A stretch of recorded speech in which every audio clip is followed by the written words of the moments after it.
Mae hen eglwys Sant Hywyn yn Aberdaron yn un o'r adeiladau hefo mwyaf hanes yn Perthynnu yng Ngwlad Llŷn. Yma y cafodd Gruffydd ap Cynan loches Seintwar gynt. Yma yr un modd y cafodd Gruffydd ap Rhys o'r de Seintwar. Fe fu ceffyla milwyr Cromwell yn cael ei porthi wrth ochr yr eglwys. A thrwy'r holl ganrifoedd, mae hi wedi bod yn frwydr rhyngddi hi a'r môr. Ond yn rhyfedd ddigon, yn ôl pob cyfri, mae heddiw yn ddiwrnod arbennig yn ei hanesu, achos dyma'r tro cyntaf mewn 100 mlynedd o leia i neb gael confirmasiwn neu fedydd esgob ynddi hi.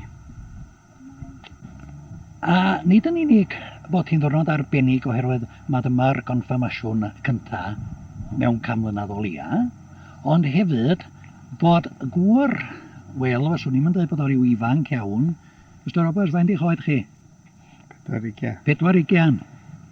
Wel, pam oeddech chi yn aros mor hir i gael confirmasiwn?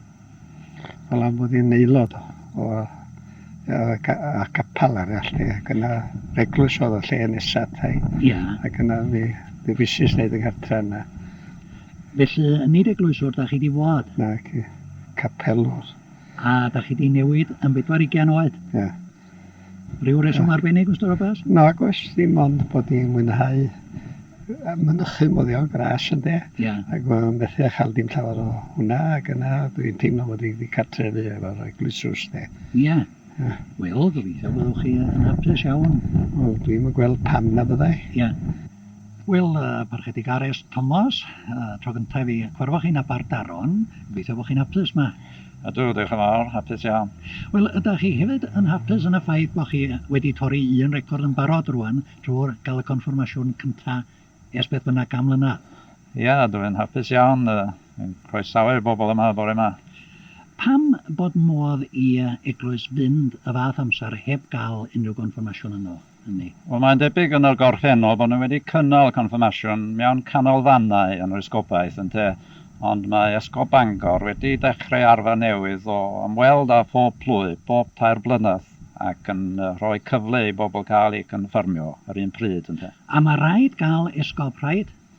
Wel, so felly chi ofyn yr esgob, dwi'n credu. Rhaid, diolch fawr chi Mr Thomas. Wel, esgob, mae rhaid cael esgob cyn y gellir derbyn i'r eglwys yng Nghymru? Rhaid yn anharfer ni. Pam bod hynny'n bod?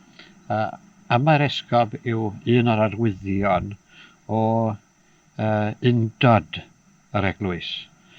Ac felly yn lle bod yr offeiriad yn y fan ar lle yn lleol yn gweinyddu confirmasiwn, mae'r esgob sy'n cynrychioli yr eglwys gyfan yn gwneud. A mae hwn drwy yr holl ganrifoedd, dyma'r drefn i bod, ie? Dyma'r drefn wedi bod yn yr eglwysi Anglicanaidd, ie. Ond eich bwriad chi ydi mynd o gwmpas yn helaeth o gwmpas yr eglwysi, ie? Wel, dyma'r wy'n neud ers blynyddoedd, ac nawr yn confirmio yn y cymun ar fore Sul.